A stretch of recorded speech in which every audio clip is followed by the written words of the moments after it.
काँग्रेसच्या बुडत्या जहाजातून प्रवास सुरू केला असंही शिंदे म्हणतात।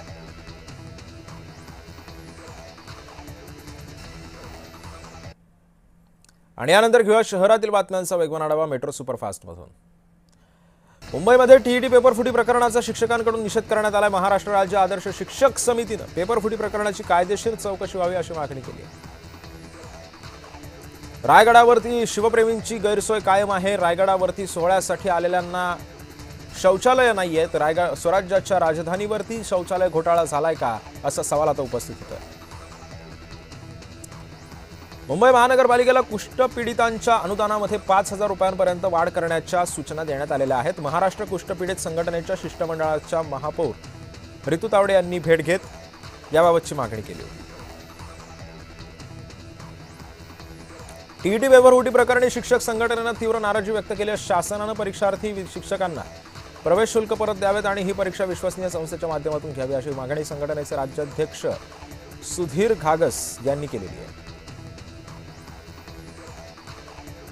नागपूर महानगरपालिकेमध्ये 2026-27 आर्थिक वर्षासाठीचा अर्थसंकल्प सादर झालाय। 5,200 कोटींचा अर्थसंकल्प सादर झालाय। हा निधी अपुरा असल्याचा आरोप सुद्धा विरोधी पक्षनेत्यांनी केला आहे। ठाणे जिल्हा बँकेच्या निवडणूक मतदान केंद्रावरती पत्रकारांना धक्काबुक्की करण्यात आली। नालासोपारा इथल्या केंद्रांवरती हा सगळा प्रकार घडलाय। पत्रकारांना पोलीस अधिकाऱ्यांनीच धक्काबुक्की केल्याचा आरोप यावेळी करण्यात आलाय।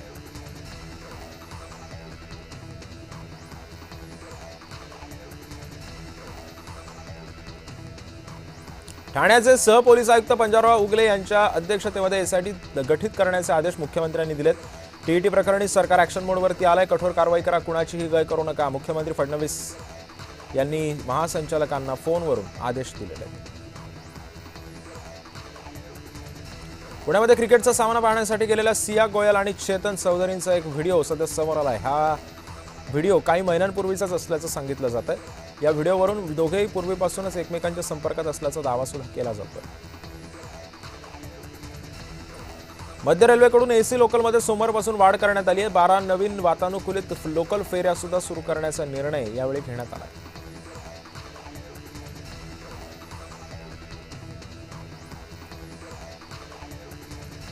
नाशिक शहरामध्ये अतिक्रमणांवरती कारवाई करण्यात आली। अधिकाऱ्यांना महापौर हिमगौरी आडके यांनी थेट रस्त्यावर असलेल्या अतिक्रमणांच्या ठिकाणी त्या पोहोचल्या। अधिकाऱ्यांना आदेश देऊन जागीच अतिक्रमण तोडलं आणि स्वतः महापौर रस्त्यावरती उतरल्यानं अतिक्रमित बांधकामधारकांची चांगलीच धावपळ उडाली। डोंबिवलीकरांची वाहतूक कोंडीतून आता लवकरच सुटका होणार असल्याचं बोललं जातं, कारण लोकल ट्रेनमधली गर्दी आणि रस्ते वातानुकूलित वाहतुकीच्या कोंडीतून ही सुटका करण्यासाठी डोंबिवलीच्या मोठागाव येथे जेटी उभारण्याचं काम अंतिम टप्प्यात आलं। या जेटीमधून डोंबिवली ते ठाणे आणि नवी मुंबई दरम्यान जलद आणि पर्यावरणपूरक ई-वॉटर टॅक्सी सुरू करण्यात आलेली आहे। भिवंडीच्या मराडेपाडा येथील छत्रपती शिवाजी महाराज मंदिर शक्तीपीठामध्ये शिवराज्याभिषेक सोहळा अतिशय उत्साहात पार पडला। तसंच शिवरायांच्या मंदिराला पर्यटन आणि तीर्थक्षेत्राचा प्रस्ताव राज्य शासनाने मान्य केला असल्याची माहिती ठाणे जिल्हा मुख्य कार्यकारी अधिकारी रणजित यादव यांनी दिलेली आहे। नवी मुंबई विमानतळाला दिवा पाटलांचं नाव देण्यात यावं या मागणीसाठी भूमिपुत्र संघटना आणि प्रकल्पग्रस्तांनी पुन्हा एकदा आंदोलनाचा मार्ग पुकारलेला आहे। पनवेल इथं रश्मिता पोपेटा यांनी आमरण उपोषण सध्या सुरू केलं असून आंदोलनाला प्रकल्पग्रस्तांचा मोठा पाठिंबा मिळतो। मुंबईच्या भायखळ्यामध्ये मोहरमच्या मिरवणुकीमध्ये उंदीर मारण्याच्या गोळ्या वाटल्या गेलेल्या होत्या। उंदीर मारण्याची गोळी खाल्ल्याने एकाची प्रकृती गंभीर आहे। गोळ्या वाटणाऱ्या आरोपीला पोलिसांकडून अटक करण्यात आली आहे। टीईटी परीक्षेचा पेपर लीक करणाऱ्या टोळीविरोधामध्ये भिवंडीमध्ये कारवाई करण्यात आली। कोनगाव पोलीस ठाण्याच्या हद्दीमध्ये लावलेल्या सापळ्यामध्ये तिघांना ताब्यात घेण्यात आलं। मीरा भाईंदर प्लेजंट पार्क परिसरामध्ये एक धक्कादायक घटना समोर आली। गाडीतील एअरबॅग अचानकपणे उघडल्यानं 25 वर्षीय युवकाचा मृत्यू झाल्याची माहिती मिळते। मृत युवकाचं नाव मोहित सोनी असं असून या घटनेमुळे परिसरात हळहळ व्यक्त केली जाते। जळगावात सोने आणि चांदीच्या दरामध्ये पुन्हा एकदा वाढ झाली आहे। सोन्याचा दर जीएसटीसह 1,48,000 रुपयांवरती पोहोचलेला आहे।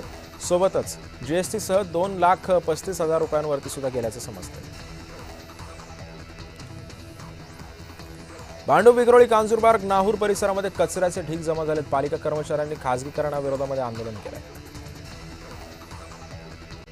महाराष्ट्राच्या इन्फिनिटी मॉलमध्ये चेंगराचेंगरी सदृश परिस्थिती निर्माण झाली होती. व्हायरल मेसेजमुळे ग्राहकांनी मॉलमध्ये गर्दी केली. कोणतेही ऑफर नसल्याचं मॉल प्रशासनाकडून सांगण्यात आलं.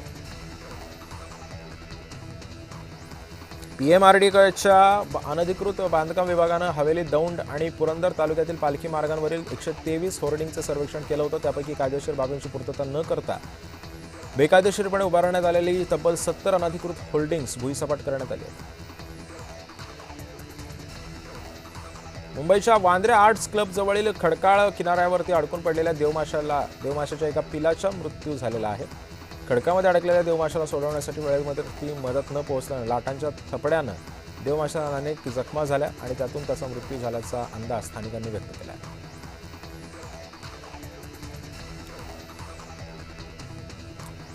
आणि यानंतर घेऊयात गावखेड्यातील बातम्यांचा वेगवान आढावा.